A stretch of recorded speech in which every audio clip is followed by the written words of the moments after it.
বিড়ালের বাচ্চার মাকে ছাড়া কিভাবে বিড়াল বাঁচাবে আজকের এই ভিডিওতে বলে দিব। আসসালামু আলাইকুম ভিউয়ার্স, আজকে আমি কথা বলবো আমাদের মিকোর বাবুদের নিয়ে। আমাদের মিকোর 4টা বাবু হয়েছিল। আমরা আগে আরও কতগুলো ভিডিও দিয়েছি, আপনারা সেখানে দেখেছিলেন। আমার মিকো অসুস্থ হয়ে গিয়েছিল, তখন আমরা বাবুদের কি করব না করব আপনাদের জিজ্ঞেস করে একটা ভিডিও দিয়েছিলাম। তো এখন আমরা সেই সময়টা কিভাবে পার করেছি, আমরা মা বিড়ালকে কিভাবে সুস্থ করেছি, বাচ্চা বিড়ালগুলোকে কিভাবে বাঁচিয়েছি, সেটা আজকের ভিডিওতে বলবো। কারণ আপনারা অনেকেই এই মুহূর্তটা ফেস করেন, অনেকেই জানেন না, বুঝতে পারেন না কিভাবে কি করবেন। তার জন্য এই ভিডিওটা তার জন্য খুবই উপকারে আসবে। তাই ভাবলাম যে বলি আজকের ভিডিওতে কি করেছিলাম আমরা সেদিন। কয়েকদিন আগের কথা, যখন আমার এই কিটেনগুলো বয়স 12 থেকে 15 দিন ছিল, তখন হঠাৎ করে ওর মার নাম হচ্ছে মিকো, তো হঠাৎ করে খাওয়া দাওয়া বন্ধ করে দেয়। তো আমরা বুঝতে পারি না, আমরা সকালের খাবার দিই, দেখি খাওয়া দাওয়া করে না। তারপর দুপুরে দিই, তাও খায় না। তো বিষয়টা হঠাৎ করেই কেমন জানি লাগলো যে ও সকালেও খেলো না, দুপুরেও খেলো না, আর ওর বাচ্চার কাছেও যাচ্ছে না। তো তখনই আমরা বুঝতে পারি যে আমাদের মিকো অসুস্থ, যেহেতু খাওয়া দাওয়া করছে না, অ্যাক্টিভিটিও ঠিক নাই, তার মানে অসুস্থ।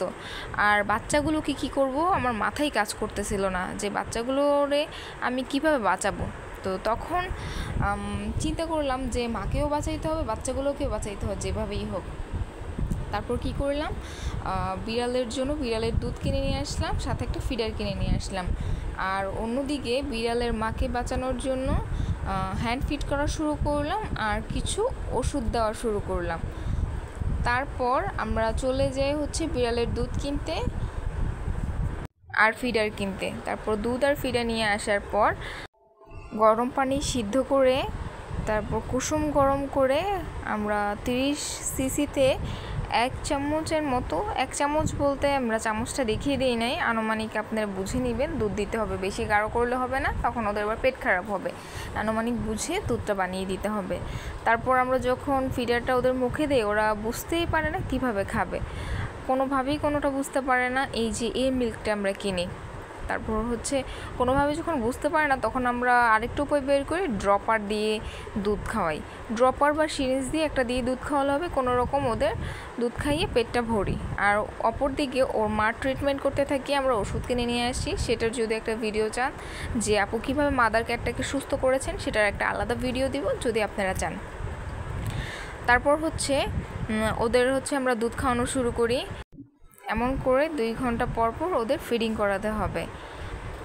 অনেক সময় দেখা যায় বিড়ালের বাচ্চা দিয়ে বাচ্চা ছেড়ে দেয়, বাচ্চা নিতে চায় না, বা মা বিড়ালটা মারা যায়। তখন দেখা যায় এই মিল্ক রিপ্লেসারটা 1 থেকে 3 দিন বয়সের মধ্যে খাওয়ানো যায় না। যদি খাওয়ায়, অনেক সময় দেখা যায় যে সবচেয়ে সম্ভাবনা না বাঁচে না আর কি বিড়ালের বাচ্চাগুলো।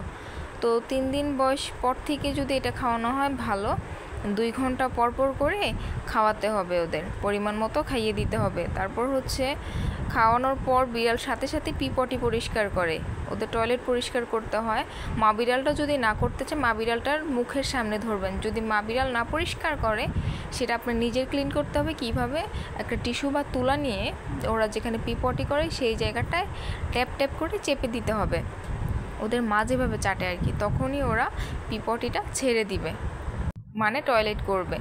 এইভাবে 2 ঘন্টা পর পর ওদের ফিডিং করাতে হবে, আর টয়লেটগুলো পরিষ্কার করে দিতে হবে। যদি না দেন, সেই ক্ষেত্রে দেখা যাবে ওরা নির্দিষ্ট মতো তো টাইম মতো তো পিপটি করবেই না, উল্টো করে গায়ে মেখে ছড়িয়ে ফেলবে।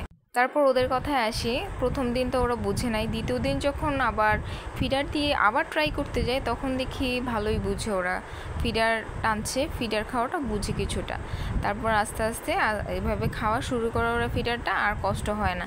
এভাবেও আমরা ওদের প্রতিদিন খাওয়ানো শুরু করি। অপরদিকে ওর মা ট্রিটমেন্ট করতে থাকি।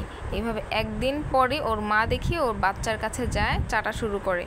দ্বিতীয় দিন থেকে পুরোপুরি বাচ্চাকে নিয়ে নেয়, বাচ্চাকে ফিডিং করায়। ফিডিং করাতে গেলেও মার বেশি দুধ থাকে না, তখন আমরা হচ্ছে বাইরের দুধটাও খাইয়ে দিই আর এভাবে মার কাছে দিই। এই যে আমরা বাইরের ফিডারটা খাওয়ার পর মার সামনে এভাবে দিলেও সম্পূর্ণ চেটে দেয়, পরিষ্কার করে দেয় বাচ্চা বিড়ালটাকে।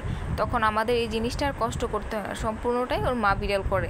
আর এখানে যদি আপনাদের মা বিড়াল কোনো হেল্প না করে, আপনারা নিজেরাই ক্লিন করে দিবেন। তারপর দেখেন ওদের খাওয়ানোর পর, ওদের দেওয়ার পর ওরা ওদের মতো ঘুমিয়ে পড়েছে, কেউ কেউ খেলাধুলা করছে, ওরা ওদের মতো খেলাধুলা করছে। তো আমরা এই বাচ্চাগুলোর গোসলের ভিডিও দিয়েছিলাম, কারণ কি ওরা ওদের মা যখন ছেড়ে দেয় তখন অনেক ময়লা হয়ে যায়, অনেক নোংরা হয়ে যায়, তখন বাধ্য হয়ে গোসল করাতে হয়। তো আপনারা যদি এত ছোট বিড়ালের বাচ্চাকে কিভাবে গোসল করাতে হয় নিয়ম মেনে, যাতে কোনো অসুবিধা না হয়, আমরা সেটার একটা ভিডিও দিয়েছি, আমাদের চ্যানেলে ঢুকলেই দেখতে পারবেন সেই ভিডিওটা। অনেকে হয়তো ভিডিওটা দেখে ভেবেছেন যে এত ছোট বিড়ালের বাচ্চা গোসল করালে বাঁচবে কি না, কোনো সমস্যা হবে নাকি। তো তাদের জন্য এই ভিডিওটা, যে দেখেন বিড়ালের বাচ্চাগুলো আলহামদুলিল্লাহ একদম সুস্থ আছে। তারপরে হচ্ছে ওরা ময়লা হয়ে যায়, ওদের মুখটা ময়লা হয়ে যায়, কারণ হচ্ছে ওর মা যেখানে সেখানে বসে, ময়লাতে বসে, যার জন্য দেখা যায় ওরা যখন খেতে যায় তখন মুখটা আবার ময়লা হয়ে যায়।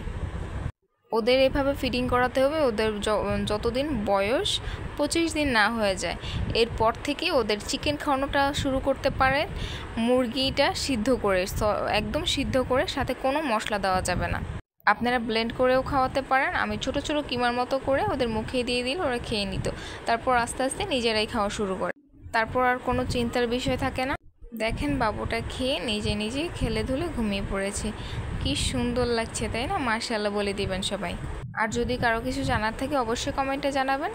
একটা লাইক, কমেন্ট, শেয়ার এবং সাবস্ক্রাইব করে আমাদের পাশে থাকবেন। আমার বিড়ালগুলোর জন্য দোয়া করবেন। আল্লাহ হাফেজ।